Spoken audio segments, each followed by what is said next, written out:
पहले तो मेरी बहादुर कौम गुजर समाज से मेरा निवेदन है कि लाइफ में अगर मुझसे कोई गलती हो जाए तो समाज 27 तारीख की बात है दोस्तों। वो मेरे पास महीना 1 महीने से फ़ोन कर रहे थे और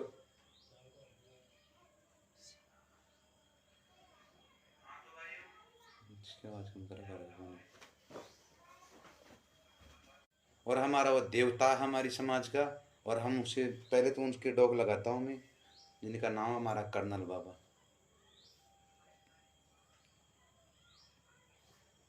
कर्नल साहब नहीं आए जब तक हम राधा रानी होटल के सामने खड़े रहे।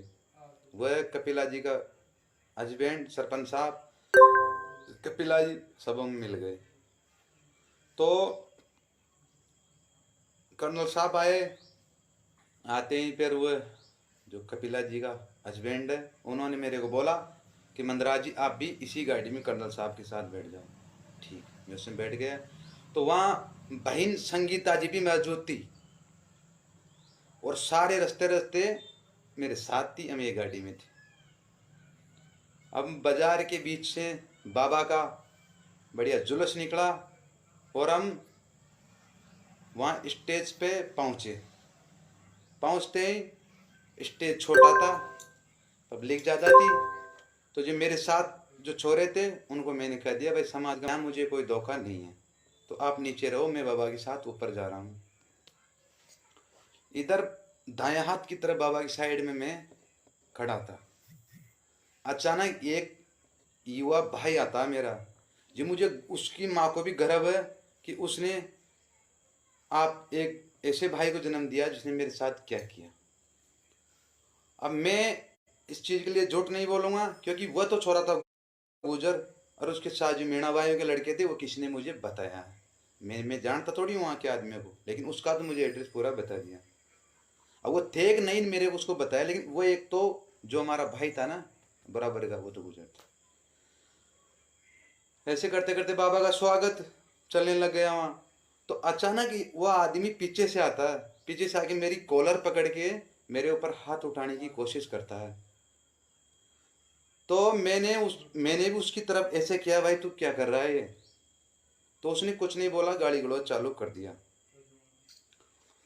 अगर मैं झूठ बोलूं तो संगीता जी मेरे पास, आपको मैंने पहले भी कहा था कि मेरे पास ऐसा गवाह है, विजय भैया और कर्नल साहब का गार्ड। कर्नल साहब की गार्ड ने खुद स्टेज पे कहा था बगल वाले आदमियों से कि इस लड़के की गलती है, मंदराज जी के ऊपर आकर अचानक अटैक कैसे किया इसने। तो आदमी ने धक्का देके उसके नीचे भगा दिया। अब मैं उस भाई से पूछना चाहता हूँ, तो मेरा भाई है और गुजर मेरी कौम है। अब मैं तेरे से इतना सा पूछना चाहता हूँ कि तेरी मेरी दुश्मनी है क्या। इसके लिए मैंने वहाँ मेरी समाज की इज्जत बचाई। उस मैंने चुपचाप खड़ा रहा क्योंकि मुझे पता था अगर वहाँ मैं कुछ करता, मेरे दोस्तों को भी नीचे बताता ना मैं, तो ऐसे कहते भाई यार तो समाज का मामला बिगाड़ दिया यहाँ पे। बाबा आए थे पर मैं चुपचाप रहा, चुपचाप रहता है। उसके बाद में एसवी जी बरियारा, वो भी हमारे समाज के एक अच्छा नेता है। उन्होंने मेरे से एक गीत भी गाया करना साहब। उतना होने के बाद ही मैंने गीत भी गाया, इतनी सांस्कृतिकता मैंने रखी। तो ऐसे होते होते भाई साहब मैं घर आ गया। घर आता है मैंने कपिला जी को फ़ोन किया और हमारे क्या सुनी भी उस छोरे से हुई थी फ़ोन पे, उनके पिताजी ने बात, उसके पति ने बात करवाई थी कपिला जी ने। तो उस इन भाइयों ने, अब एक बात मैं से पूछ रहा हूँ कि कपिला जी ने मेरे पास फ़ोन किया, मैं चल गया। संगीता जी आप मेरी बड़ी बहन है, आपको भी उन्होंने इनवाइट किया, आप वहाँ गए। अगर मैं ऐसे पूछता हूँ मेरे जैसा हादसा अगर आपके साथ हो जाता तो आप क्या करते। भाई इज्जत तो मेरी भी होगी ना, मैं गरीब घर से हूँ, उससे मुझे कोई वह नहीं, लेकिन थोड़ा बहुत तो शर्म तो होगी, जो मेरी बेइज्जती का तो होगा कोई। अब संगीता जी आपको मैं ऐसे पूछ रहा हूँ कि आपने, मैं मेरी पोस्ट देखी कि मैं 6 बजे लाइव आ रहा हूँ उस दिन, तो आप लाइव आ गए, चलो कोई बात नहीं, आप बड़ी हो मैं छोटा हूँ। तो आपने लाइव में एक बार तो ऐसे बताओ कि देवा भाई को तो कोई पता ही नहीं है, वो मेरा भाई है। मेरे से बड़ा है, हमारी यही जानकारी है, हम भाईचारा से रहते, तो आपको उन्होंने भी लपेटा। लेकिन मैं इतना सा पूछना चाहता हूँ कि जब कोई इंसान को इंसाफ नहीं मिले तो फिर क्या होए? तो मैंने कोर्ट में लाइफ की डाली तो नहीं थी ना, आप मेरी लाइफ आ गई, कोई बात नहीं, आप मेरी बहन है। अच्छा, दूसरी बात, आपसे मैं इतना पूछता हूँ मेरी बहन, कि आपने गोजर जाति के लिए क्या किया? मुझे बताओ भाई, आपने गुजर जाति के लिए क्या किया? इतना सा मुझे बता दो बस। जो मेरे से छोटा सा नाव को लेकर, मेरी उम्र को लेकर मैंने तो किया ना, वो तो बहन मेरी कहने की जरूरत नहीं, इस दुनिया को तो पता है अच्छी तरह, सबको पता है अच्छी तरह भाई मैंने क्या किया है। हमारे आरक्षण का जाम लगा, हम यहाँ पटड़िया पे पड़े रहे, मेरे गांव से मीटिंग होके गई, भूमि जी का स्थान था, वहां से 6-7 दिन तक हम कड़ाका की ठंड में लाइन पे सोते रहे। और मेरी आंखों के सामने समाज के लिए काम तो उन्होंने किया है, जिन्होंने मेरी आंखों के सामने मैंने देखा है।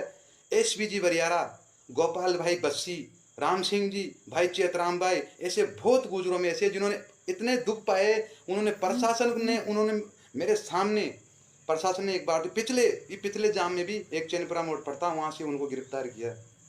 कई जगह मैंने उनका ये देखा है, और उनके मुकदमा भी लगा, और मुकदमा मेरे भी है, इतना सा ध्यान रखना आप समाज के मामले, मुकदमा मेरे भी है।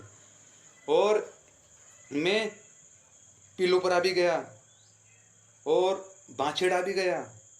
ऐसी कोई जगह बता दो मेरी। मैं मांडलगढ़ नहीं गया क्योंकि मैं भर्ती था हॉस्पिटल में, आपको सबको पता है इस बात का। तो मैं आपसे पूछता हूँ मेरी बहन, आपने समाज के लिए क्या कर दिया? इतना सा बता दो मुझे तो बस।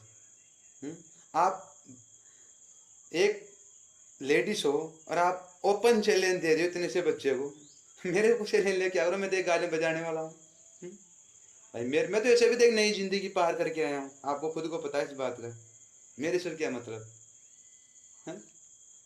मैं तो देख, मैं हकीकत में जीवी में एक दुआओं के प्राण जी रहा हूँ, आपको खुद को पता है। मैं हॉस्पिटल में रह के आया हूँ 1 महीना, मेरे भाइयों ने, मेरे बहनों ने मेरी रात दिन विनती की भगवान से, हमारे भाई को बचाओ। अगर मुझ में कुछ था ही नहीं तो फिर ये मेरी प्रतीक्षा क्यों करते भगवान की? अच्छा, एक और मैं करना चाहता हूँ आज, इतनी समाज के लिए, अगर समाज के लिए आपने मेरे खिलाफ लाइव आए गए तो मैं इतनी और बता देता हूँ। अब आप सुनना, मेरी लाइव देख रहे हो तो मेरी बहन आप सुनना, सभी गुर्जर जाति के सिंगर हैं मेरे फैनों को मेरी कसम है, आपने मुझे नई जिंदगी दी, मेरी कसम है।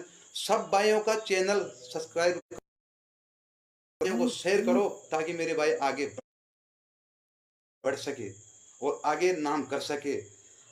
और कोई भाई, मैं सबका नाम बोलूंगा, सब सिंगरों का, अगर कोई भाई रह जाए, गई बार भी बाग जी रह गए थे, कोई भाई रह जाए तो मुझसे, मेरे इस चीज कोई घमंड नहीं, दुनिया को पता है, मुझे माफ कर देना। सबसे बड़ा समाज का कवि हनुमान जी भाई साहब, और